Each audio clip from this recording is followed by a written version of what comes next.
Estamos de volta neste Igreja na Atualidade. Na primeira parte já estivemos aqui à conversa com o Padre José Luís Borga, abordámos a questão da preparação do sínodo do próximo ano, que terá como tema base os jovens e o discernimento da fé, e estivemos já aqui a perceber um bocadinho de que forma é que o diálogo vai ser importante em tudo o que vai acontecer neste sínodo, porque só conversando, só dialogando é que se consegue então perceber também o que é que o outro lado está a pensar, e neste caso o outro lado são os jovens, é a nossa juventude, no fundo é a geração do futuro.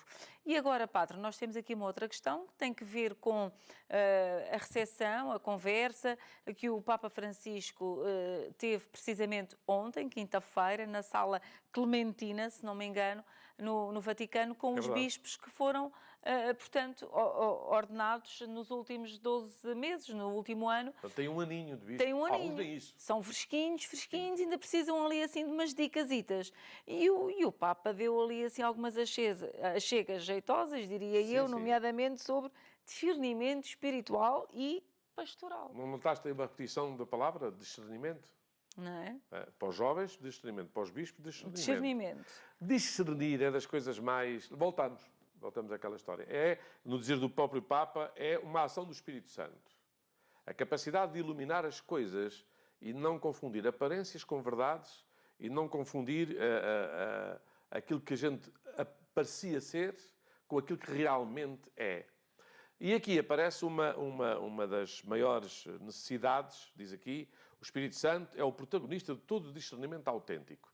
É com que espírito, o Espírito que ilumina, que os fará entender, vos recordará todas as coisas.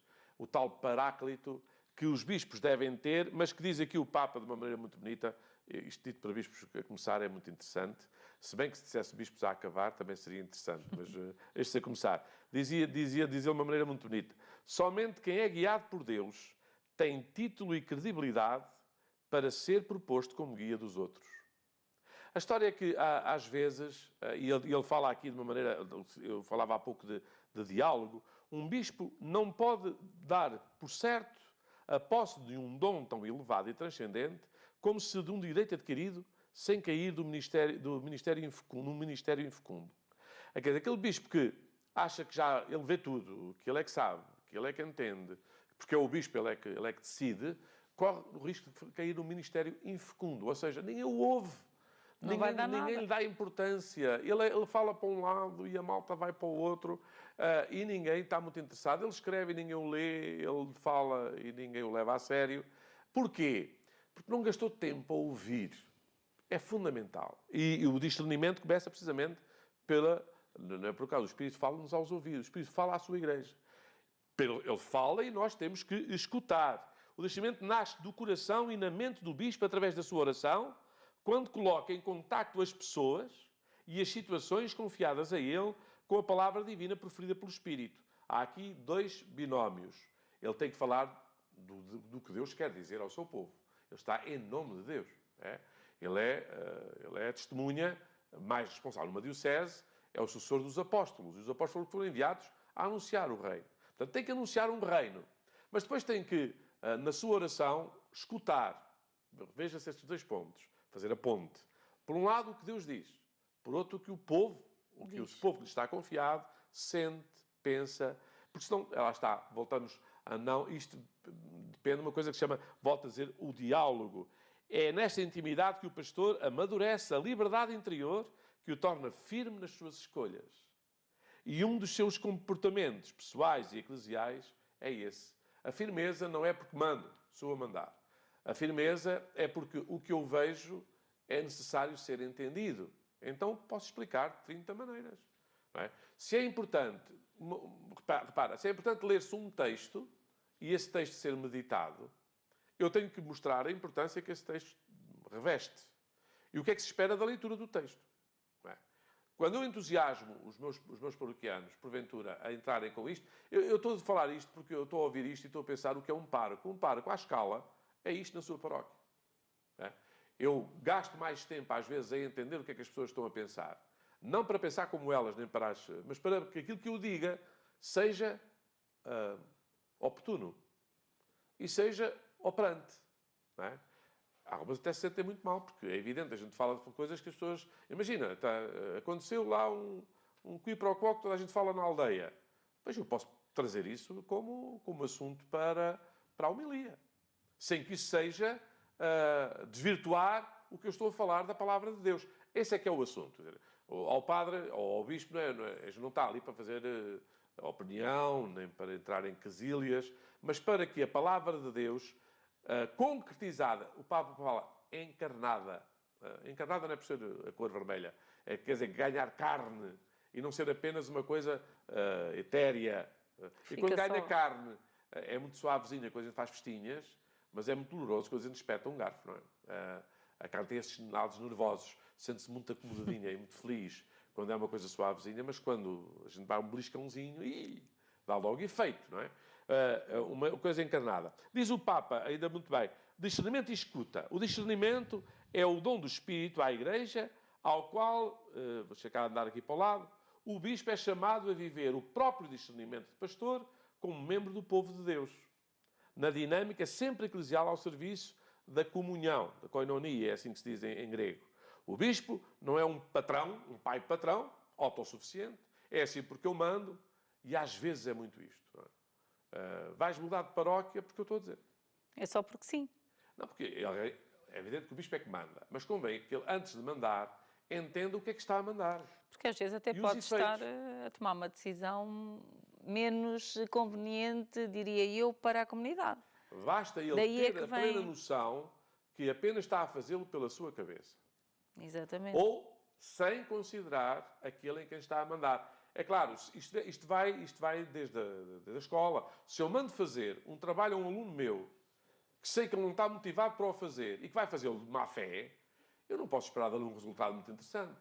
Mas se eu sei que é a altura certa, e se eu dizer, olha, é agora, tenta fazer assim, e vai dar um resultado XPTO é bonito, é Cristo, um resultado cristificado, e ele vai tão entusiasmado que até me diz, professor, se me ensinasse, se me desse uma ajudinha, eu até...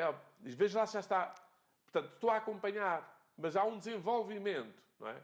Eu gostava de saber o que é que um bispo espera de um padre que vá para uma paróquia para onde contrariado, não é? Não é? O que é que espera que aconteça? Nem o Espírito Santo faz ali milagres. Até porque às vezes há casos em que o padre ainda nem sequer conseguiu completar o trabalho que tinha iniciado na paróquia onde está, não é? E o contrário. O que é que o bispo espera de uma paróquia que não quer aquele padre? Que não entende, que não o compreende. Há sempre gente que não entende. Estou a falar do modo geral. Sim, mas... O sentido de uma comunidade. Imagina, um padre, hoje um bispo, antes não fazia isso, não havia conselho paroquial. É uma coisa do Concílio Vaticano II. O conselho pastoral é um conselho que aconselha o padre e o bispo. Portanto, nenhum bispo devia pôr, assim como nenhum bispo vai para nenhuma diocese sem ser escutado o conselho dos consultores ou o cabido. Olha, está a acontecer agora para o Porto, enfim. Exato. Ou escuta. Ora, para colocar um padre... Eu estou a dizer isto, não é fácil ser bispo. O bispo está aqui a falar. Exige uma coisa que se chama diálogo. Imagina, a palavra-chave que estávamos a falar para os jovens. Exato. E o Papa está a falar com os padres, os bispos que têm, ainda têm 12 anos de bispo, está a dizer, nem treinem uma coisa que se chama diálogo. Discernir, portanto, significa humildade e obediência. Humildade diante dos outros. O bispo de Setúbal, o Dom Manuel Martins, dizia, não é? De joelhos diante do sacrário, de pé diante dos homens. Não é? Diante de Deus, uma atitude de obediência. É por vontade de Deus. Diante dos homens, de humildade. Para se perceber que aquilo que ele pede por um amor e até por um respeito ao servidor que o vai promover. Nem todos os padres se sentem à vontade. Repara, pode até ser uma aposta belíssima para o padre. Mas basta ele não entender qual é a aposta para que a coisa possa correr muito mal. Então termina por dizer humildade em relação aos próprios projetos. Portanto, eu não estou aqui para fazer o que eu quero. Quando dizia na minha paróquia, dizia assim, eu não venho aqui para vocês serem a minha comunidade. Eu venho aqui para eu ser o vosso pároco. Portanto, quem determina é a comunidade. Claro, é preciso dotá-la de capacidades que ela, neste momento, lá está a recepção do Concílio Vaticano II. Ela, muitas vezes não está capacitada para isso. Finalmente, o discernimento é o remédio contra a imobilidade do sempre foi assim. É um remédio. Portanto, sempre foi assim. E agora? O que é que o Espírito nos está a pedir? E não se limita a aplicar esquemas. Não é aqueles padres que ainda não chegaram, já sabem que é aquele movimento, que é aquele esquema, que é aquele... Não é assim. Não se limita a aplicar esquemas, pré-concebidos na cabeça. Não? Nem a ficar apenas num imobilismo, sempre foi assim, olha, deixa estar. Deixa estar. Ou seja, o discernimento então é assim, pergunta sobre o que é que a gente está a fazer.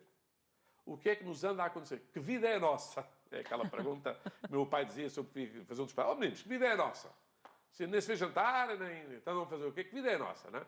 E é um pouco essa pergunta. O Papa convidou os bispos a terem uma delicadeza especial com a cultura, a religiosidade do povo e cuidar do diálogo com o povo.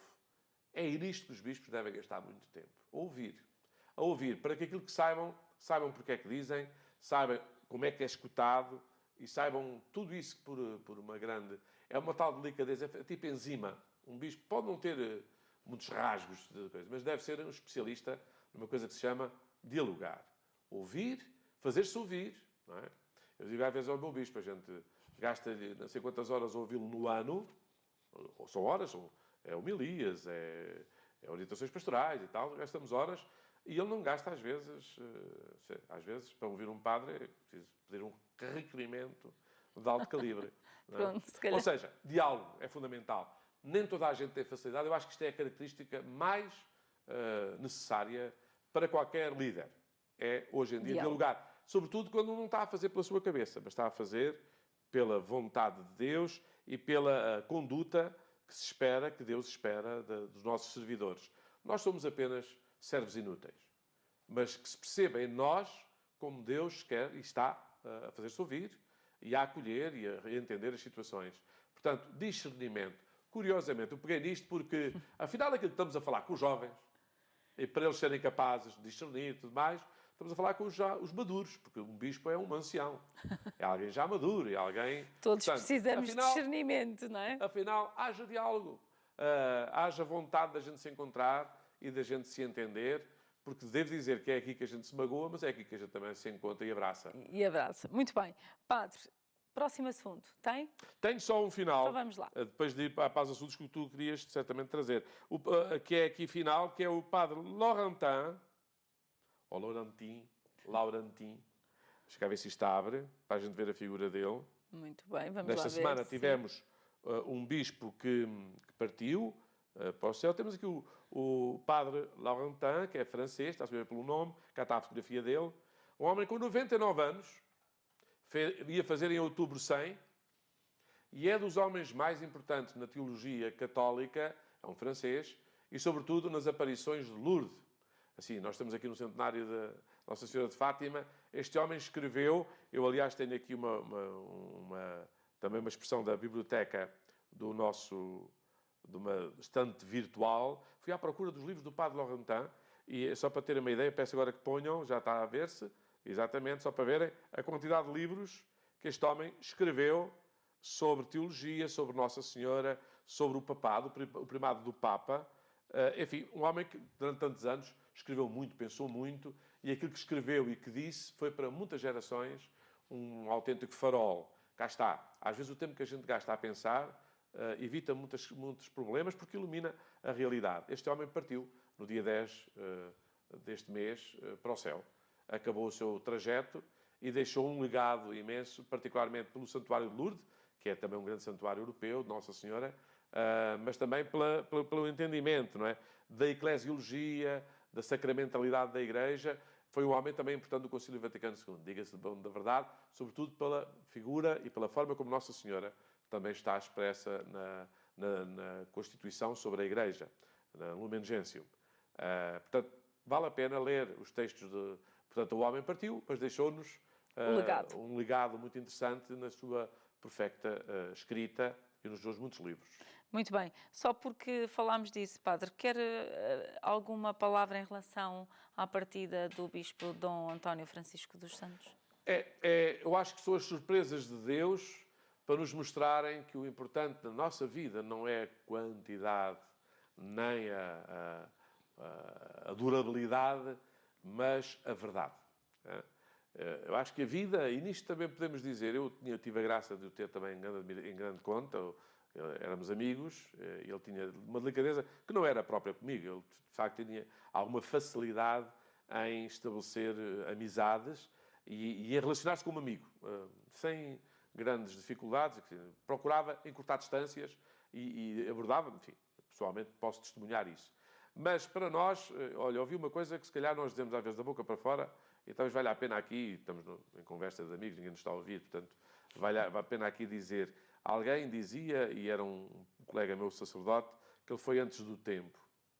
Eu devo dizer que não sou nada de acordo com isto.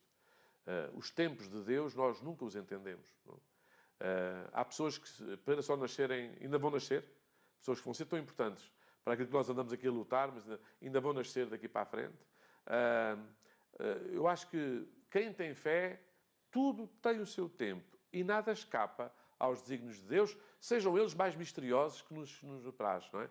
Ele teve 3 anos na Diocese do Porto, fez o que fez, da modo como fez, e muito bem, pelos vistos, não só na Igreja, mas fora da Igreja, e provavelmente, por ele ter partido ao fim de 3 anos, muito do que ele quis fazer dá agora mais efeito do que se ele tivesse connosco. Deus é que tem os seus ritmos, eu só tenho que o louvar por nos ter dado um exemplo de um bom bispo de diálogo. Devo dizer, será aquilo que estávamos a falar, e que tinha uma capacidade enorme de discernir entre o sentido do serviço e o sentido da missão.